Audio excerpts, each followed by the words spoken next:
जय शंकर के मित्रों, श्री मुंबा देवी ज्योतिष शोध संस्थान में आप सबका हार्दिक स्वागत है। माँ भगवती बगलामुखी का शुभाशीर्वाद देते हुए आज हम आपको बताने जा रहे हैं मंगल दोष के बारे में। क्या होता है मंगल दोष और किस प्रकार से आपके जन्मांग में बन करके आपके दाम्पत्य जीवन को प्रभावित करता है और विवाह के पश्चात वैचारिक मतभेदों के चलते तलाक तक की स्थितियाँ उत्पन्न करवा सकता है। क्योंकि मंगल की दृष्टि, देखो मंगल की दृष्टि चौथी और आठवीं होती है। सातवें घर को समस्त ग्रह संपूर्ण दृष्टि से देखते हैं, लेकिन मंगल को दो विशेष दृष्टियां प्राप्त है, भौमश्च चतुराष्टके।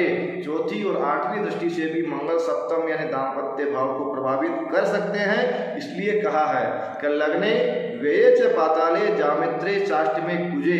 लग्न में वे यानी 12वां भाव होता है और चौथे भाव में, सातवें और आठवें भाव में अगर आपके जन्मांग में मंगल बैठा हुआ है तो आपकी कुंडली मांगलिक कुंडली कही जाएगी।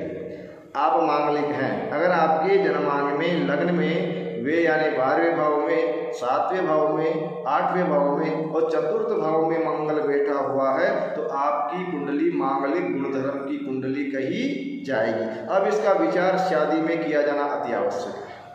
सामने लड़की की कुंडली में भी अगर इसी प्रकार की स्थिति बनी हुई है, वो भी मांगलिक है, तो आपके वैवाहिक जीवन में किसी प्रकार की दिक्कत नहीं आएगी।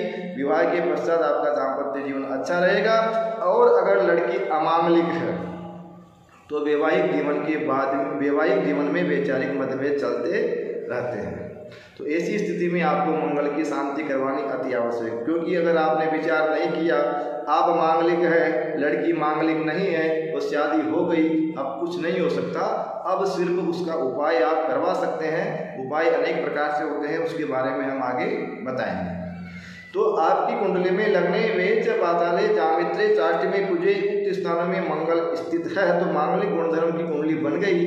लेकिन अगर लड़की की कुंडली में उक्त स्थानों में मंगल नहीं है, लड़की की कुंडली में उक्त स्थानों में शनि है, तो भी मंगल दोष का निवारण हो जाता है। उसके बारे में कहा है जामित्रे यदा सोरी लग्ने व हिबुके अथवा नवमें द्वादशे चेवे भूम दोषो न विद्यते। यानी जिसकी अगर लड़के की कुंडली में मंगल दोष है मगर लड़की की कुंडली में सप्तम, लग्न, चतुर्थ, नवम या द्वादश इन भावों में शनिश्चर है तो मंगली दोष उसको नहीं होता है, उसको मंगल दोष नहीं लगता। यानी मंगल दोष का निवारण शनि से हो सकता है।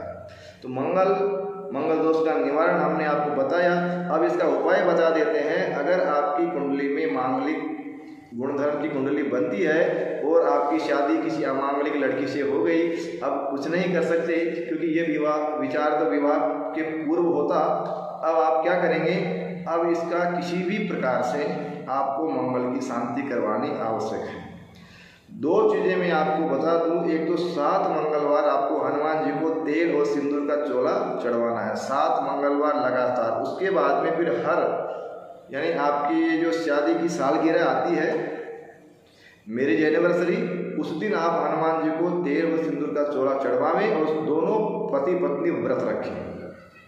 ठीक है, ये करना पड़ेगा, ये आजीवन आपको करना पड़ेगा। कोई उपचार नहीं है, मसूर की दाल रखो, फलाना ढिकाना, ऐसा कुछ नहीं होगा। केवल आप मंगल का व्रत करके मंगल को प्रसन्न करके मंगल देव से आप दाम्पत्य जीवन में मधुरता का, आयुष्य वृद्धि का शुभाशीर्वाद प्राप्त कर सकते हैं। तो एक तो हनुमान जी महाराज को 7 मंगलवार लगातार तेल और सिंदूर का चोला चढ़ावें। उसके पश्चात वर्ष में 1 बार या 2 बार या आपकी मैरिज एनिवर्सरी के दिन आप हनुमान जी को तेल व सिंदूर का चोला चढ़वा सकते हैं।